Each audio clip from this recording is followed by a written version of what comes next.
और हम कहना चाहते हैं vote for India, vote for India.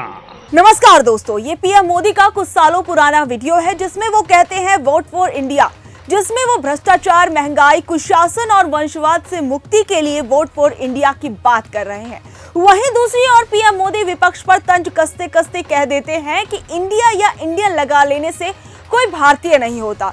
Indian Mujahideen east India company के नाम में भी इंडिया था, पीएफआई के नाम में भी इंडिया है। विपक्षियों को कोसते कोसते प्रधानमंत्री शायद ये भूल जाते हैं कि प्रधानमंत्री नरेंद्र मोदी जब खुद को भारत का प्रधानमंत्री कहते हैं तो वो खुद भी लिखते हैं प्राइम मिनिस्टर ऑफ इंडिया, और east India company Indian Mujahideen और पीएफआई के नाम में इंडिया बताते हैं तो क्या वो भूल जाते हैं कि अपने ही कुछ मिशंस के नाम के आगे उन्होंने इंडिया शब्द लगाया है, जैसे make in India, stand up India, startup India, digital India, mission skill India, इन सभी चीजों के आगे इंडिया लिखा है। क्या ये सब चीजें वो देखना भूल जाते हैं? इंडिया एक संवैधानिक शब्द है जिसका प्रधानमंत्री नरेंद्र मोदी एक अपमानजनक तरीके से इस्तेमाल कर रहे हैं, और इस तरीके की भाषा का इस्तेमाल कर रहे हैं अपनी राजनीति के लिए। वो विपक्षियों का विरोध करते करते इस तरीके से इन शब्दों का इस्तेमाल कर रहे हैं जो शायद हर भारतीय के लिए एक अपमानजनक शब्द हो सकता है।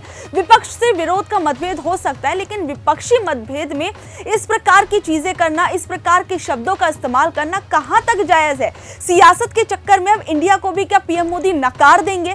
आपको बता दें कि जब से पीएम मोदी ने विपक्षियों पर तंज कसते कसते इस तरीके की भाषा का इस्तेमाल किया है तो ट्विटर पर भी इस बात की काफी ज्यादा चर्चा हो रही है, और इन शब्दों को लेकर कुछ लोगों का क्या कुछ कहना है मैं आपको वो जरा बता देती हूँ। पवन यादव नाम की ट्विटर यूजर लिखते हैं, कितना गिरेंगे प्रधानमंत्री जी, विपक्ष की बुराई करने के लिए अब देश के नाम की ही बुराई पर उतर आए हैं।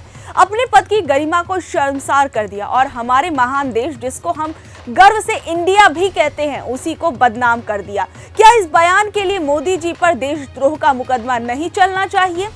एडवोकेट नरेश मीणा नाम के ट्विटर यूजर लिखते हैं, मोदी जी ने अपने नाम के पीछे प्राइम मिनिस्टर ऑफ इंडिया लगा रखा है। और वहीं अभिषेक कुमार नाम के ट्विटर यूजर लिखते हैं, पार्टी का कोई और कार्यकर्ता करे तो ठीक है, लेकिन प्रधानमंत्री नरेंद्र मोदी जी को नहीं कहना चाहिए था। हर छोटी छोटी बातों पर खुद आकर बोलना और मुख्य मुद्दों पर बोलने से बचना प्रधानमंत्री नरेंद्र मोदी जी की छवि को नुकसान करता है।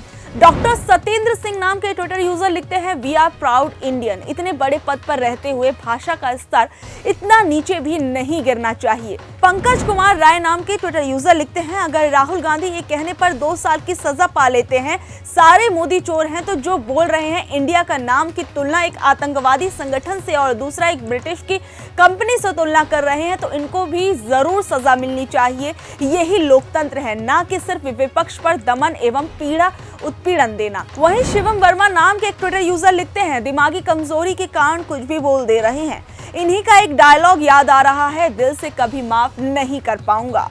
देखिए, ट्विटर पर जब से पीएम मोदी ने विपक्षियों को लेकर इस तरीके से विपक्षियों की तुलना पीएफआई संगठन और ईस्ट इंडिया कंपनी से की है, तब से लोगों के अंदर भी थोड़ा गुस्से का उबाल देखने को मिल रहा है। बाकी प्रधानमंत्री नरेंद्र मोदी की इस भाषा के लिए आप लोग क्या कुछ कहेंगे? नीचे दिए गए कमेंट बॉक्स में जरूर बताइएगा।